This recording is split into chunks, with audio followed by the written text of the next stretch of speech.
1,00,000 కోట్లు కాళేశ్వరంలో కాంట్రాక్టర్లకు కాలబెట్టిండు. పాలమూరు రంగారెడ్డికి 20,000 కోట్లు కాలబెట్టిండు. ఇంతవరకు సుక్క నీరు రాలేదు. కాళేశ్వరంలో 52,000 ఎకరాలకు ఇచ్చాడు.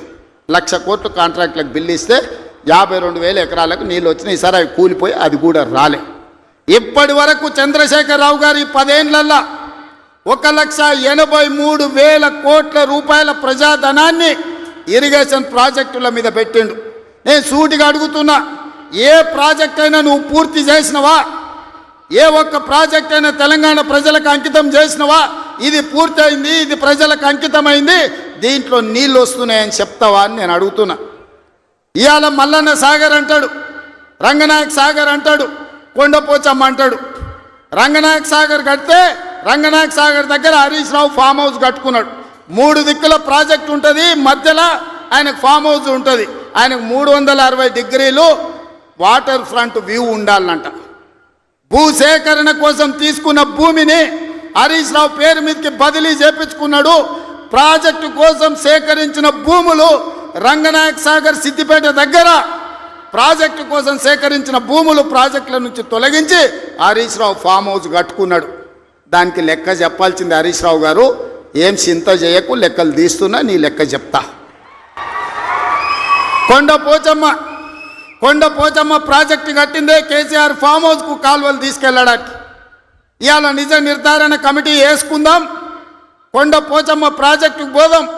కొండపోచమ్మ నుంచి డైరెక్ట్గా కేసీఆర్ ఫామ్ హౌస్ 100 ఎకరాలకు కాలువ డైరెక్ట్ ఆయన ఫామ్ హౌస్లోకి వెళ్ళి తీసుకుపోయాడు.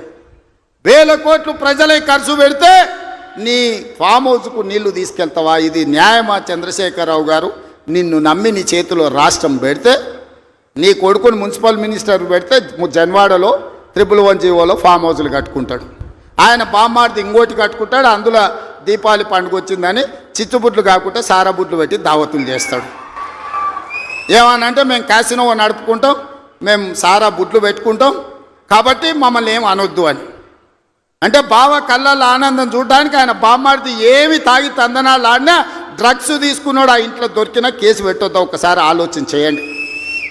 ఎంత సిగ్గు లేకుండా మాట్లాడుతున్నారంటే, డ్రగ్స్ తీసుకున్నోడు దొరికిండు కదనే వాడు మొత్తం అందా, అవును నేను డ్రగ్స్ తీసుకున్నాను వాడు ఒప్పుకుండు, డ్రగ్స్ ఉన్నోడు దొరికిండని వీడు ఒప్పుకుండు, కానీ వాడిని పట్టుకోవద్దంట పోలీసోడు. ఎందుకంటే మేము బీఆర్ఎస్ నాయకులం కాబట్టి మమ్మల్ని ఏమనొద్దని. ఈ రాష్ట్రంలో, ఈ దేశంలో బీఆర్ఎస్ వాళ్ళకి ఏమైనా కొత్త చట్టం ఉందా? ఇడిచిపెట్టాలా? ఊర్లో డ్రంక్ అండ్ డ్రైవ్ అని పిల్లలు ఇవ్వడానికి తెలిసో తెలియక తాగితే నోట్లో పుల్ల పెట్టి ఊదిచ్చి వాని బండి గుంజుకొని వాని పోలీస్ స్టేషన్లో పెట్టి వాని ఈపులు వలగొట్టి వాని దగ్గర 5,000 వసూలు చేస్తున్న సన్నాసి, నీ బామ్మార్ది డ్రగ్స్ తీసుకున్నాడు ఇంట్లో దొరికితే, అక్రమంగా ఫామ్ హౌస్ కట్టుకుంటే, వాని ఇంట్లో విదేశీ మద్యం దొరికితే వాని మీద కేసు పెట్టొద్దు అంటున్నావంటే చట్టం నీకోటి, పేదోళ్ళకి ఇంకొక చట్టమా అని నేను అడుగుతున్నా. ఇదా తెలంగాణ రాష్ట్రంలో 10 ఏళ్ళ అధికారంలో ఉన్న మీరు ప్రజలకు చెప్తున్నది? ఇవాళ అభివృద్ధి గురించి మాట్లాడతాడు. 75 ఏళ్ళనే నా కొడంగల్ ఎప్పుడో 1960లో మా పెద్దలు గురునాథ్ రెడ్డి గారి వేదం మీద ఉన్నారు. 6 సార్లు ఎమ్మెల్యే అయ్యాడు. ఎందుకో ఒక్కసారి కూడా వారిని మంత్రిని చేయలే గత ప్రభుత్వాలు. అచ్యుతారెడ్డి అని ఎప్పుడో 60లో ఒక్కసారి కొద్ది రోజులు మంత్రి అయ్యాడు. స్వతంత్రం వచ్చినప్పటి నుంచి ఈ రోజు వరకు మా కొడంగల్ నియోజకవర్గం మీద ఎవరు దయ చూపించలే, ఆ ప్రాంతం నుంచి ఎవరు మంత్రి కాలే. ఇవాళ ఆ ప్రజల కోరిక మేరకు నేను ఎమ్మెల్యేనై ముఖ్యమంత్రిని అయితే నేను ఆడ అభివృద్ధి చేయాలి, మా పిల్లలకు ఉద్యోగాలు ఇవ్వాలి, మా గ్రామాలు ఎడారిగా మారినాయని నారాయణపేట కొడంగల్ ఎత్తిపోతల పథకాన్ని మా నీళ్లు తీసుకెళ్ళనికే తాగనిక నీళ్లు లేక ఫ్లోరైడ్ ఉండి కల్తీ కళ్ళు తాగి ఆ కల్తీ కళ్ళుతోని పిచ్చెక్కి పిల్లల్ని మంచాలకు కట్టేస్తుంటే ఆ బాధ చూడలేక నారాయణపేట కొడంగల్ ఎత్తిపోతల ప్రాజెక్టు ద్వారా 1,00,000 ఎకరాలకు నా ప్రాంతానికి నీళ్ళు ఇవ్వాలని నేను ముఖ్యమంత్రిగా చేస్తే అండ్లా కాళ్ళ కట్టబెడతాడు హరీష్ రావు.